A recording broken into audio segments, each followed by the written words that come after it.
My dad was a bricklayer, so I didn't have much choice there. But you know, working on the weekends with him on the Saturday before I even left school is where I got the love for the trade, the physicality side of things, and learning really quickly as a young lad. I never really looked back. I've never had another job since, so I've always been brick and block laying. You know, and especially in the UK, we've done a lot of arches, and we still had a lot of old looking buildings. That was kind of the standard of what we laid. But when I got in and seen the way New Zealand build, straight away it was more modern, it was more captivating, a lot more detail in corners. There weren't as many straight runs than the UK, and there's a lot of modern techniques in New Zealand, which I really enjoy. I just thought that this is the place I can see myself being able to be successful and having a crack at the industry, and I never went back. You know, you can get a trade. If you leave school, you can be out your time at 20 years of age with that skill that you've got forever. And then if you want to decide to go to university and get that student debt, you can actually earn good money on the side, paying for your own student debt. And who knows, from there you might stay in the trade. But if you do want to study, you know, you've got that qualification behind you before you're 21. Yeah. If you really dig deep and get at it. Yeah. And it's an active trade, isn't it? So like you're out on site and you're working, you're physically active. You know, that says a lot straight away. And the camaraderie, you know, like there's nothing really like it. Especially, I believe, in the block of bricklaying trade.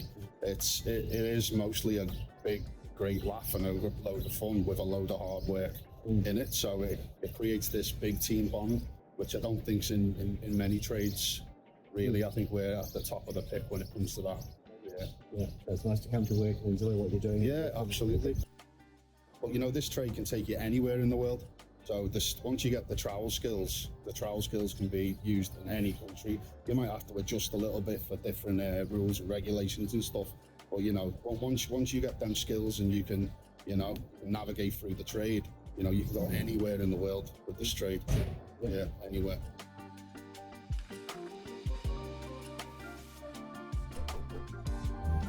Well, like I said, I came here about 18, learned the block laying side of things, because we don't do that in the UK. We don't really build for the structures we do here.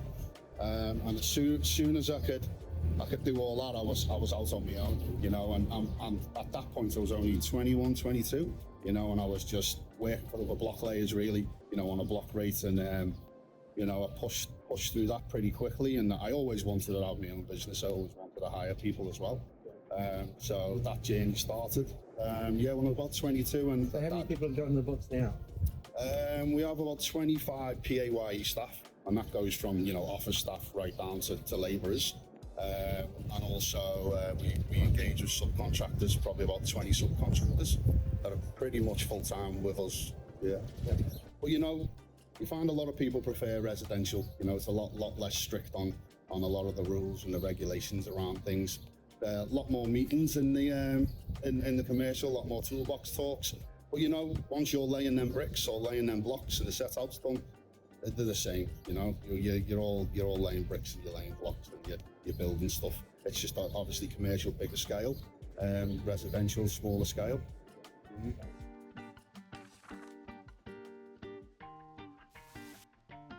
If you've got foundations, you know, foundation work, you know, actually doing your own foundations, which a lot of block layers are the best foundation guys there is, because we know how important it is to get the foundations correct.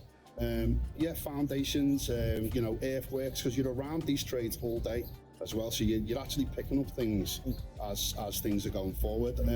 You know, chippy work, building work, you learn a lot of that as well.